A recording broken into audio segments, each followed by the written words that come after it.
Amanda, and I'm here to share some awesome information with you. Today we're going to be talking about 5 nutrition tips, and this information was so meaningful for us to learn about how these different things really affect the way our body functions on every single level. And when I share this information, it's going to just kind of put the pieces of the puzzle together for you and for your kids. But before I dive into that, I wanted to share something that we put together a while back, and I think it's always good to revisit and kind of keep this as a perspective top of mind, because we all are doing the best that we can, and we want the best for our kids today and in the future. And at this point I got kind of vulnerable and really opened up to some of the fears about being a parent that I think all of us face in some way or another. It may not exactly relate to what I'm talking about in the video, but I'm sure on a deep level, when you stop and think about it, you want to make sure that you are doing everything you can today so that you can continue to move your child forward in the direction of health and happiness and everything good to come, and avoid sliding into a path or routine that can really be problematic in the future and can kind of get things to spiral out of control. So before you finish up that section, just make sure you're going to hang on and come right back here for these awesome nutrition tips. Hi. I'm Amanda, and many of you know that Mike and I have dedicated ourselves to helping parents that have a concern about a child's health situation. You've been so excited to find out that our services can help not only your child, but your whole entire family feel healthier and happier and better than you've ever expected that you could possibly be. You love to find out how our support and our guidance and our community can lift you up to new places. But I have to be honest with you and share something that has been coming up lately. And this is something that we hear from parents. This sounds great. All of these things are exactly what my family needs. But you know what? My life is too busy right now. I can't fit another thing in. Maybe in 6 months we can come back to you. And I'm here to ask you, what if I were to ask your child, would you like to feel happier today? Would you like to feel like you fit in with everyone? Would you like to feel like you understand yourself and know what's going on in your body? Would you like to sleep better and have an easier time learning at school? Would you like to be able to eat the same foods as your friends at the next birthday party? How would your child answer that question? Would they say, yeah, actually that sounds great. How about in 6 months? Remember, this is not about you. This is about your child. And yes, we understand everything comes at a cost. There's going to be energy and effort that you're going to have to put forth. But recognize taking no action also comes at a cost. How much mental energy will you exert over the next few months when you have sleepless nights because you're still worried about a situation with your child? How much drain will you feel each time your child has another reactive scenario at school, at home, at a family outing? How much sadness will you experience in your heart when you see your child's self-confidence continue to slide, and you see that they blame themselves and think that there's something wrong with them? How much apprehension will you feel when you're thinking about that long list of side effects from the medication your child is on? Please understand, there is a cost to everything. Wouldn't you rather have the next few months spent from a place of empowerment and a sense of optimism because you know that you are doing something now to change your child's health? Because we feel so strongly about you and your family, we feel that we must share some of our personal experience. After all, our mission is for the long-term health of not only your child, but your whole entire family. To date, a large percentage of our coaching work has been with college-age students. And of those students, 95% are currently taking medication for ADD, ADHD, autism, obsessive compulsive disorder, migraines, anxiety, depression, a whole host of number of things. And most of these kids have been taking medication for 10 to 12 years. And please understand, that is not a quick fix. That does not come without a cost.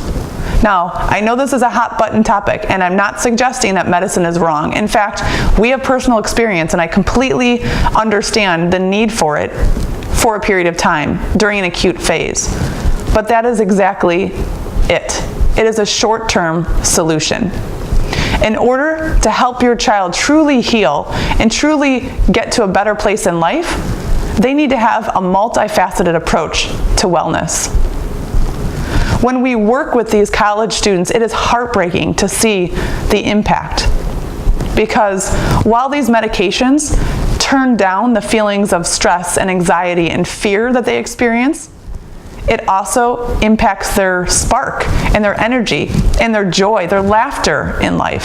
And why is that? Well, we know that the receptors in your brain for emotions such as despair and fear and anxiety are the same receptors that pick up joy and love and faith. So when you take a medication that essentially turns down the volume on those receptors, all feelings are numbed, both the highs and the lows.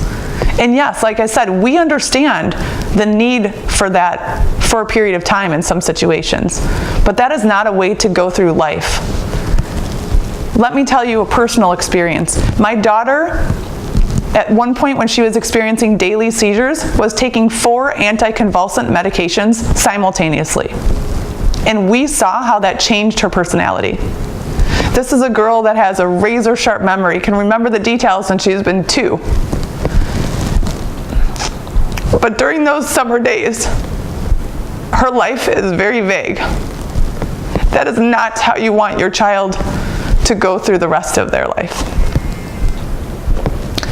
So please understand the long-term objective for health and vibrancy is where the focus should be. This is about your child. This is about what is best for them in the long term. We have services that can help you look through a multifaceted approach to transform their whole entire life. Said another way, if you were to look at a scenario and simply put a Band-Aid on a solution rather than see what caused the underlying problem, the problem is not going to go away. There is some type of either internal or external or perhaps imbalance in both areas of your child's life currently that led to the situation that they are experiencing. And by simply turning down the volume of the symptoms, you are not addressing the root cause. An analogy I like to use is, how would you like your child to react if they saw one of their friends being bullied at the playground? Would you like them to stand up and maybe even alert an adult? Or would you like them to go and play at the other side of the park? I think you know the obvious answer.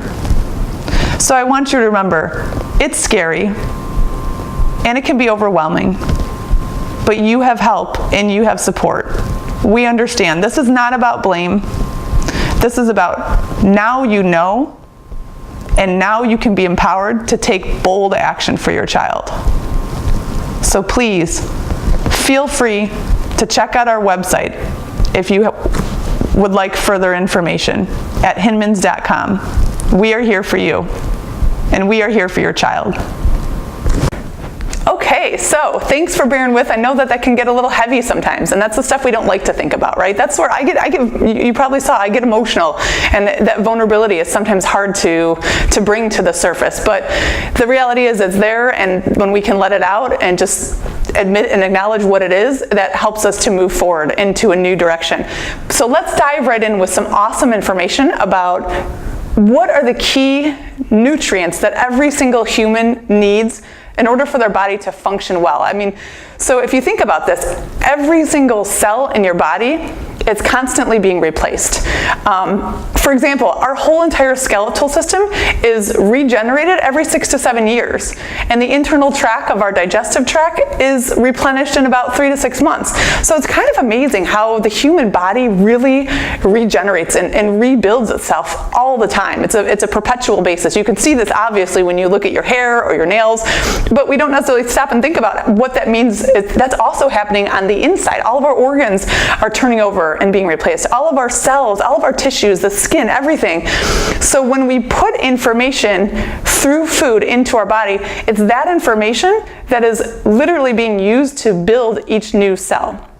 So I don't know if you caught that, but I said information, right? It sounds weird, but I tend to think of the food that we eat as information for our bodies, because that's what it is. Quite honestly, your body just takes it and scans it and says, okay, what can I use? What's valuable? And what do I need to dispose of? What's harmful?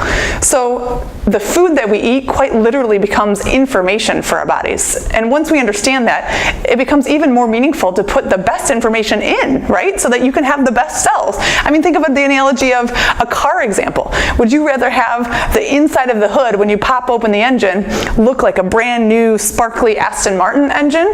Or would you rather have an old beater 1980 Bug engine where it's rusted and parts are falling off? I mean, that's literally the inside of our body. If we were to peel away the layers and look at the quality of the cells that are being replicated and reproduced, we want them to be of the highest quality, and that starts with the food that you put into your body. So we're going to talk about, where did my marker go? Excuse me for 1 second. Definitely need a marker. Here's the marker. We're going to talk about today the 5 key elements that every single human person needs in order to create these great cells that can perform at top level. That first is protein. So each new cell is created with protein molecules. It needs to have that. Protein gives it the structure to hold the shape and be able to absorb information, vitamins and minerals and things as they come in. So you have to have adequate and consistent amounts of protein in your body in order to be able to even create new cells. And our body's pretty awesome. It can start to make protein in a variety of ways from many different things. But there's a big distinction here, and this was something new. I honestly didn't know this until we were working with registered nutritionist Karen Hurd, and this was mind-blowing for us once we understood this concept, that it's important to have sources of protein that are both complete and efficient. And a lot of times we understand and we hear complete protein. No, quinoa is a complete source of protein. What that means is there are certain amino acids that our body cannot produce on its own. So a protein molecule is essentially a strand of amino acids, and there are certain ones that our bodies can't make independently. So think of those proteins, those essential amino acids are like the vowels in the alphabet, right? So you need to have certain vowels in order to create words. So sources of protein that may be complete may not also necessarily be efficient. And here's where the catch comes into. When I say efficient, that means that our body can take it, recognize it, and use it relatively quickly. There's less chemical reactions that have to happen in order for it to change and become a usable molecule to make into a new cell. So in other words, it's like doing less work, right? Of course, you want to have your body do less work and not tire itself out if it doesn't have to. But there are only 5 sources of protein that are both complete and efficient. So let me list those here. Those are fish, meat, poultry, if I can spell, eggs, and seafood. So things like shrimp and crustaceans, mussels and clams, like things like that. So these 5 are the only sources of protein that are both complete and efficient. And just to kind of hammer home that point of the efficient piece and why that's so valuable. If you were to eat, let's say, rice and beans, right? Together, that grain and that legume has all of the amino acids, so you could say that's complete. You're going to get all of the complete proteins or amino acids to make a new cell, and that is accurate. However, that's like someone giving you a word or a sentence to decode that's in Russian or a foreign language that you do not understand. So all of the vowels may in fact be there, but it's a lot more work for you to figure out what that sentence is saying and to be able to decipher it than if that sentence is given to you in English. So if we have sources like rice or beans or quinoa or other vegetarian sources, not necessarily a bad thing, but just beware that that is putting a higher demand on the body. In other words, it's going to utilize a lot more energy to be able to turn that into a new cell. And for kids, especially kids that are trying to overcome something like allergies or anxiety, or when my daughter, when she had seizures, that was absolutely not something we wanted her body to do. We don't want to put more work and more energy more of a burden on her body just to create new cells so that she can continue to grow and thrive. So as an example, and I'm not suggesting that you do this by any means, but just to put it in perspective, when she was ramping up her healing from the seizures, when we were at a point where she was having them daily all the time, we were advised by this nutritionist to have at least 6 servings of one of these complete and efficient proteins per day. Now that is a lot, and I don't suggest that unless you're in a very severe healing situation with your child, but that just gives you perspective of how valuable that protein is. Her body was literally using those protein to recreate new neurotransmitter pathways in her brain, and that's how her brain healed from the excessive seizure activity. And a regular size of protein is like a palm-sized portion. So think of your child's palm is obviously very different than yours, but think of that in terms of that's about the amount of complete and efficient protein that is going to allow your body to be able to create new cells without having a super high energy expenditure or high demand of work to turn those cells into new protein molecules. And when you say a palm size, that's multiple times a day for 2-3 meals a day. So about a palm size portion, especially kids, growing kids, the younger they are, the more you can visibly see them growing, the more that their body needs to create new cells to grow. So that's tip number 1. The second tip we're going to get into is the importance of fiber.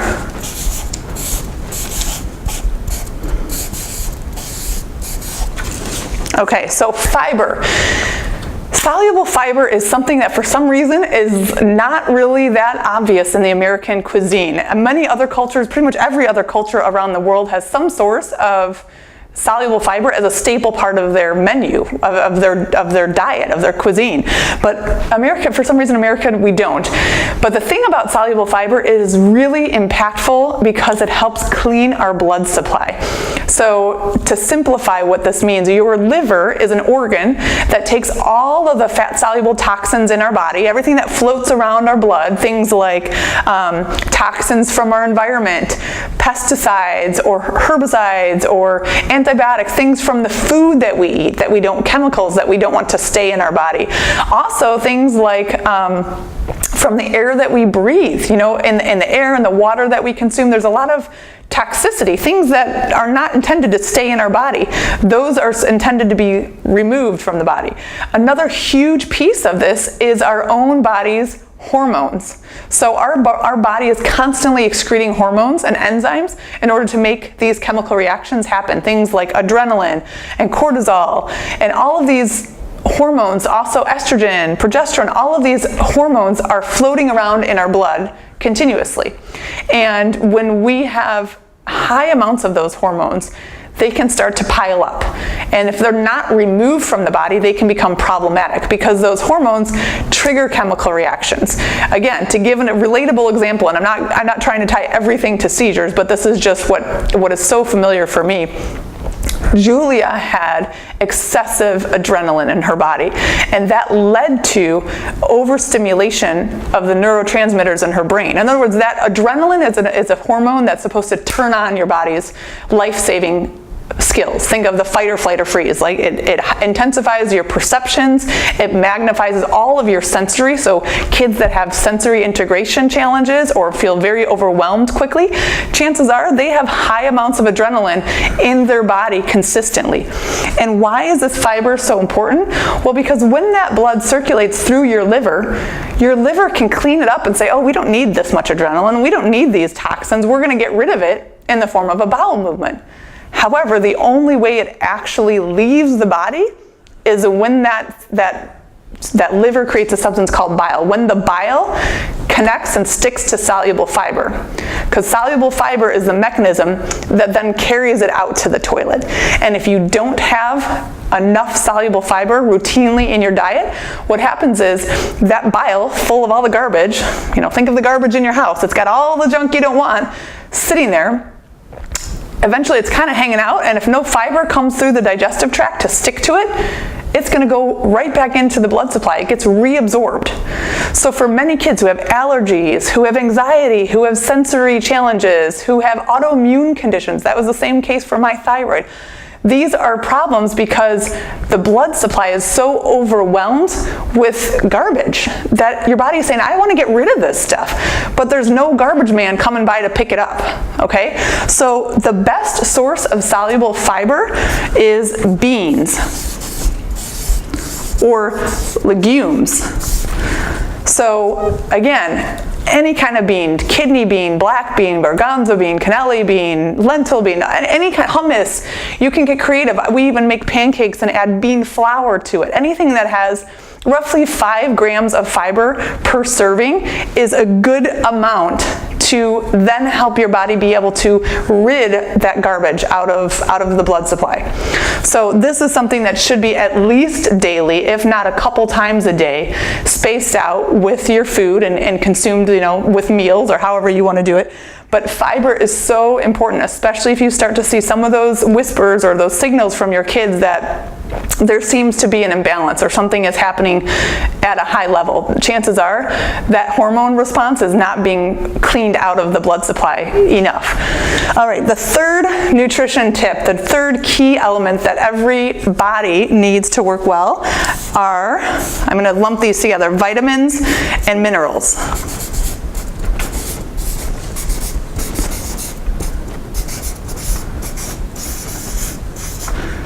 Okay, so vitamins and minerals, and these do kind of go together because oftentimes in foods they're found hand in hand. And the key I'm going to give you 2 tips for how to look for vitamins and minerals. Vitamins tend to come in colorful foods. So when you see a bright color and a variety of colors, that is key, that they have great vitamin content. So look for things like, asparagus, cucumbers, peaches, red peppers, yellow peppers, berries, all these. Eat a rainbow of foods. That's the best way to think of this, is a rainbow of foods for vitamins. And minerals are most prominently found in soil. So foods, again, it goes back to the same vitamins and vegetables, or not vitamins, fruits and vegetables are really high sources of vitamins and minerals. Also legumes, so beans are grown on plants in the soil. Anything that has contact with the soil is going to have high levels of minerals. Things like your leafy greens, spinach, collard greens, Swiss chard, all sorts of vegetables and fruits are really high in these, and as well as, like I said, those beans or whole grains. When you have a food that is more in its natural state, in other words, the less changes it's undergone, the higher the vitamin and mineral content it will contain. So if you can have an apple off of a tree, that's going to be much higher than if you have apples that have been sitting in a can or shelved and pre-cut and been away from their natural source or cooked into a biscuit or something. Those have changed a lot and been away from the close natural source of being right off the tree in many steps. So the closer you can to natural fruits and vegetables and eating a variety of rainbow of colors that come from the soil, that is very beneficial and really important for when I talk about minerals. Again, that's a huge, think of them like spark plugs.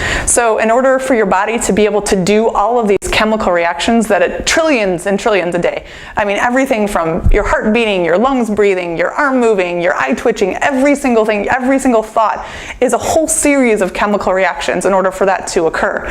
So in order for those chemical reactions to happen, it needs to have the spark plugs to light the fire, to get something to start. And that is where your minerals and your vitamins primarily contain the antioxidants to capture all of the residue. So these are absolutely essential. The fourth thing is water. And for kids and adults, over 70% of our body is made up of water. We need to have water, and the more regularly you can flush that out, clean out, like I said, these trillions of chemical reactions are happening internally every single day. Think of your car.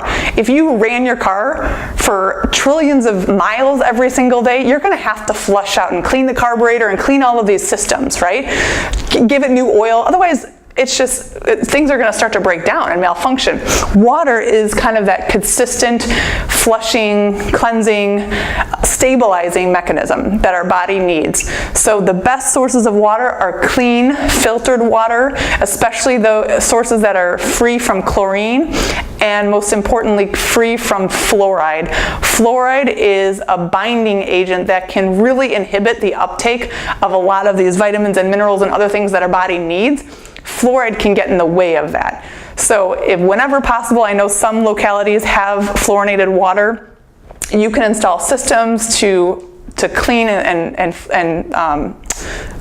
purify that out, or buy other sources of water, especially drinking water. So that is really important. Clean water, consistent amounts. So I would say start your day with water, end your day with water. See if anywhere possible you can replace your child's milk or juice or Gatorade or other carbonated drink with water. That is going to be so impactful for just their overall functioning. Again, kind of getting to that Aston Martin engine on the inside rather than that old rusty Beetle bug. Okay, and the last nutrition tip here is the importance of essential fats. I'm running out of room. So essential fats. These, again, are fats that our body cannot create on its own. So we have to consume them from some other source to be able to get them. That's why they're called essential. And there's a lot of, I feel like fat is one of those issues that's been really challenging over the last, I don't know, if you're like me, you know, in your 30s, over the last couple of decades. First, for when I was younger, everything was low fat or no fat, and everything fat was bad. And then it's gone the other extreme where now coconut oil is great and everyone wants coconut oil with everything. So the reality is I think there's kind of an in-between, right? So we have to know what types of fats work well in our body and what types of fats our body needs. Our bodies need fat, and here's why. Fats act like a carrier. Like, think of it like a school bus. They are the vehicles that drive all of these vitamins and minerals and proteins and everything that happens, and the enzymes and the hormones that happen inside.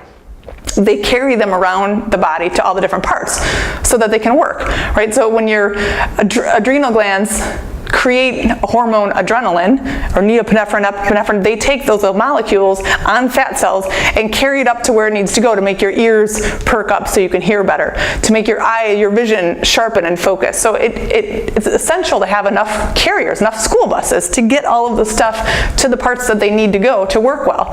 However, there's a couple different things that you have to be watchful of. So what are essential fatty acids? Those, the best ones to look for are your omega-3 and omega-6 fatty acids, primarily because those are like school buses that have open seats, right? So think of it as omega-3 has 3 open seats, so it can take some stuff on board and still have room to get around. Now, a saturated fat is something that is saturated and it's solid at room temperature. That's how you can distinguish what a saturated fat is. So things like butter or coconut oil or lard, those fats are fully saturated, meaning they have hydrogen molecules surrounding the entire fat cell. The analogy, think of a school bus that's entirely filled. Every single seat has 2 students in it at least. So if a new student or a new class wants to get on the bus, well, there's going to have to be a little ruckus going on. Someone's going to have to move or get kicked out or leave the bus. Something has to happen. So when you have saturated fats, that can be work. It can be a usable source, but there's a little bit of a friction that happens in the body in order to take on a new enzyme or a new hormone or something that needs to be transported around the body. When you have unsaturated fats, so things like your olive oil, avocado oil, grapeseed oil, all of these other, walnut oil, anything that is liquid at room temperature, that is like open seats on the bus. So it's easier for some valuable piece to hop on, a mineral is going to hop right on and be carried to, I don't know, whatever organ it needs to work right. So your great sources of essential fatty acids for your kids, for yourself, are things like walnuts, nuts and seeds, pumpkin seeds, sunflower seeds, chia seeds have high amounts of these omega-3, omega-6 fatty acids.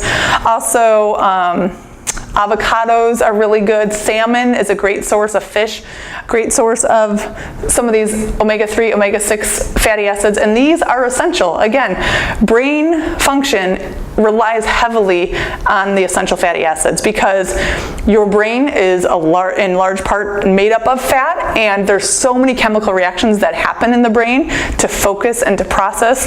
In fact, ADD and ADHD, a lot of those neurological imbalances are linked to low amounts of these essential fatty acids. And when you can help boost those, you essentially are getting more school buses to bring more of the good information that your child's body needs to be able to focus, to be able to remember and pay attention. So these essential fatty acids, again, great sources are fish, salmon, things like nuts and walnuts and seeds and avocados. All of these things are really important. Eating guacamole, throw guacamole on top of your eggs or for your kids. Even do little after school snacks where they can dip their celery in sunflower butter. There's ways that you can get creative to just add a little bit more in multiple times throughout their week of these essential fatty acids.